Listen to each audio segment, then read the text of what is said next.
So, in one of my videos, I talked about facing postpartum depression. Even though prior to being pregnant, I have thought that I was a superwoman, and so postpartum depression will not come for me. And that's because before I got pregnant, I always thought that postpartum depression was a concept that was brought about by physical changes in the woman's body, because I felt like, okay, because the woman's body is going to change physically, that's why postpartum depression always comes in. So I just felt like, okay, that was not going to be me. I was ready for the physical change that was going to come, not knowing that other things could actually contribute to you being depressed after birth. But in as much as postpartum depression may come for you and may actually catch up with you, are you going to be in that stage for a while? Are you going to allow that stage to swallow you up? Are you going to live in that stage? And definitely, I know that your answer is going to be no, because I don't think anybody wants to be depressed. You don't want to see yourself talking to yourself. You don't want to see yourself feeling as if you're going mad. You don't want to feel like your whole world is crumbling on you. You don't want to see yourself always crying. So therefore, you will necessarily have to find ways to come out of that state. And that is the reason why today I'm talking about how I conquered my postpartum depression, because I feel like one or two persons want to know this in order to be able to handle their own situation. So if this is a video you love to see, by all means keep watching.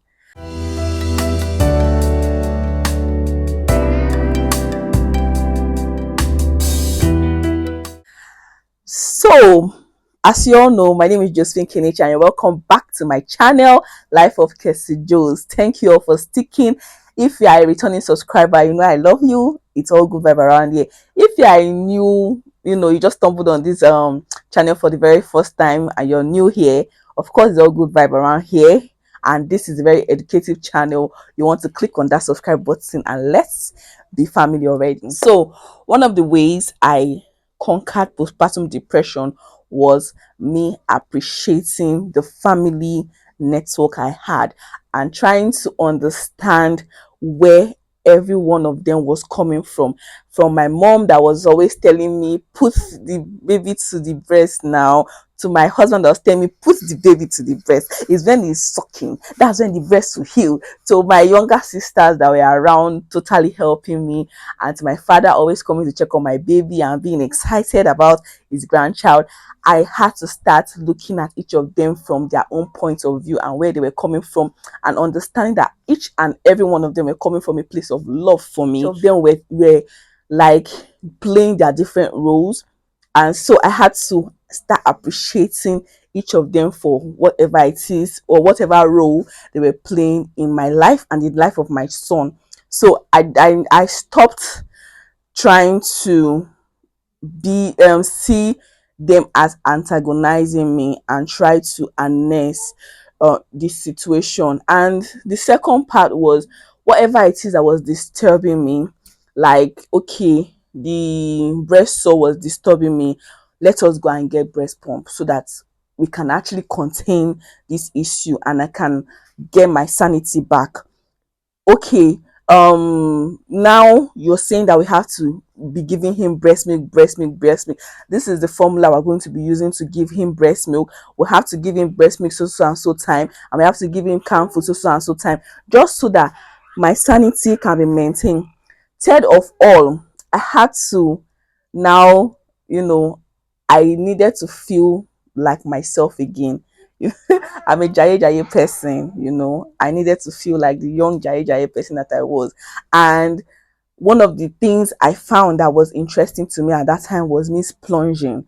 And thankfully, I had one or two disposable cash at hand.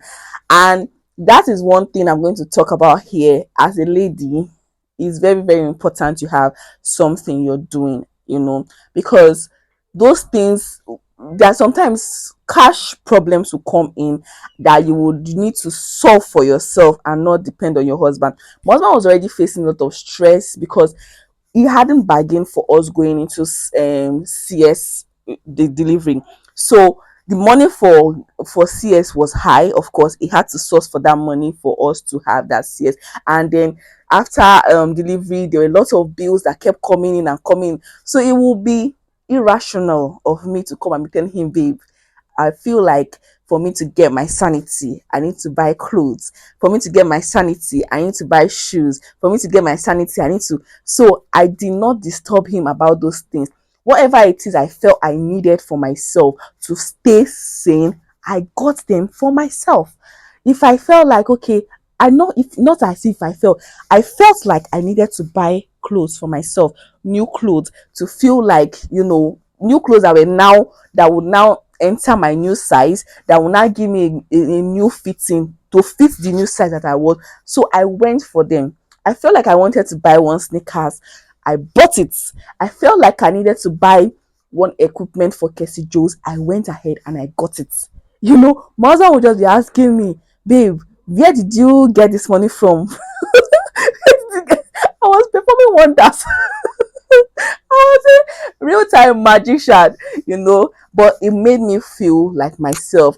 I wanted to get this perfume, I got it, So it made me feel like myself again, made me feel like I had a hold on myself. Because one thing that caused that depression was the fact that I felt like I was losing grip of myself.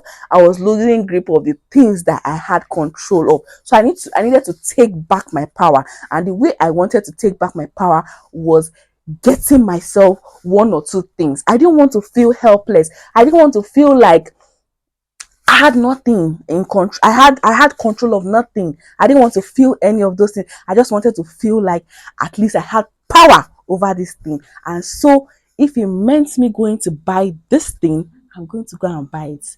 The truth of the matter is that what I had saved that money for contingencies that were going to occur during delivery.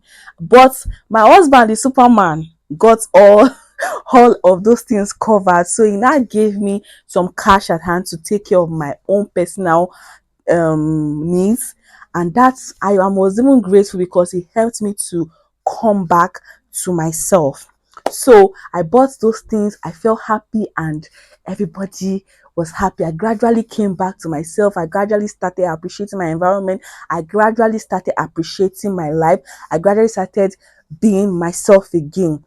And another thing that was keeping me sane and helped me get out of my stage was the fact that, one of the things that also got me into that state was the fact that, okay, I had delivered.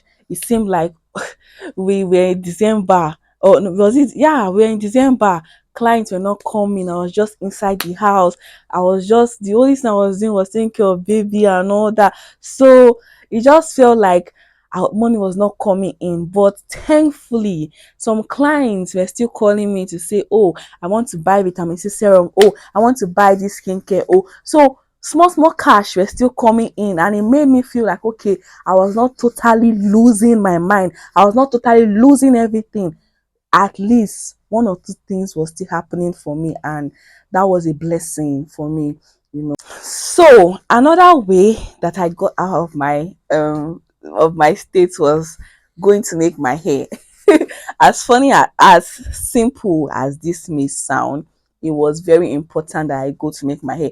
Now I had made my hair before going to delivery. I had made a delivery hair down, and I had the mindset because people had already told me that if I make the hair, I was not permitted to losing the hair maybe until 2 months after 2 or 3 months after delivery, because if you're losing your hair after immediately after delivery, your hair will cut. If you There are just one or two superstition concerning hair and losing hair and not losing hair and stuff like that.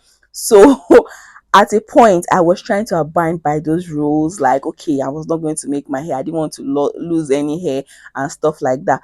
Omo, when it got to 1 month, I was just feeling like one rag, one one person that has been dejected and rejected and one thing. My hair was giving me a cause for concern. So I told my husband I want to go and make my hair. My husband was like, leave the hair now. I said, guy, I need to go and make this hair. So I loosened the hair, made it, and felt like myself again. Like coming to the mirror. I was not going anywhere, yes, but I needed to feel like, oh, a baby girl. So I just had to. I made the hair, and anytime I go to the mirror, by the time I do small this thing on my hair, I'll now be feeling like a funky baby. Yo, scared. Who wants to try? So it was very, very important. Another way I got over was finding something that could occupy me as well as give me a sense of purpose. Since I could not be going to the shop, since I could not go to one or two places I wanted to go to, I started YouTubing. Yes, I've been YouTubing for the longest time, but this time around, since I was at home, I was not really doing anything per se. I decided to take YouTube very serious and then find my why, because when I came into YouTube community, I did not know why I was doing what I was doing. So it was easy for me to be going in and out. But this year, I necessarily had to sit down and tell myself, okay, these are your reasons why you want to do this, and this is where you're going to go to by the end of this year. So it helps me stay consistent despite the distraction I'm having as a mom. My baby, sometimes when I want to make a video, me sitting down here was a struggle. We have been doing this since morning. I've been trying so hard to come here to sit down, and this is like to 6, and that is when I'm finally sitting down here to do this. So you can see that is a struggle, but despite that struggle, I would always want to find my way back to this space, because I know that by the end of this year, I want to come back here and tell you guys, oh, this was the goal for the end of this year, and this is where we are. We have hit that target, we've surpassed it, or we are close to it, and stuff like that. So no matter how it is, I know that I'm always going to be here. So finding that sense of purpose in YouTubing just helped me. By the time I want to do a video, I will do my makeup, and then I will come here, I will sit down. It felt like I was talking to a community of people that were listening to me, and then seeing 1 or 2 subscribers, not even from Nigeria, was just a lot of beautiful things for me. And it felt like, okay, at least I had this part of my life. I had control of this part of my life, and it has been beautiful. So, having said all this, if you really want to, if you are going through a stage in your life like a postpartum depression or whatever stage, you need to draw back and ask yourself why you're sinking in and how you need to stand up. All these points I have listed, I hope they will help you. If you have to buy things for yourself, go and buy it. If you are, hey, another point, another point, if I forget, was me going out. Do you know that period of 3 months that they say you have to sit at home because in the name of omugo simply means a period of rest after delivery, right? It can bakaishi, it can scatter your head. So you need to, for the sake of your sanity, you need to go out every once in a while. You cannot just wake up in the morning, you sleep, you wake up, you take care of your child, you cry. It's a lot. 3 months is long for you to be doing that. So sometimes I will just dress up and tell my husband, guy, let us go out, or I'm going out. Sometimes like I'll tell him that. I think there was one day my parents wanted to go out. I called my husband to tell my husband that my parents were going out and I was following them. My husband was like, I'm not going anywhere. Oga, I jumped into the car. The excitement of going out. When my parents told me that, okay, let us go. I was so excited, like it was Christmas. I had dressed up. Like my husband was not telling me don't go. Hey, at that point, I was ready for anything. You tell me not to go anywhere. No, I jumped into the car and went to where we were going to, but thankfully, he came back and I think he kind of understood after all said and done. So after that, 1 month into my delivery, we used to go out, to go to this place, go and chop fish, go to that place, go and see people. It was not as if we're always going out, but every once in a while, it was necessary for my mental stability, and that really helped me. So I hope this video helped somebody. I hope you got 1 or 2 points. Don't stay in that state for too long. Try to come out of it. I know it's a lot. It's always a lot, but we have to do what we have to do. Now, thank you for seeing this video. If you have seen this video to this point, yeah, the true MVP. Thank you for sticking, and yes, I'll see you in my next video. Bye.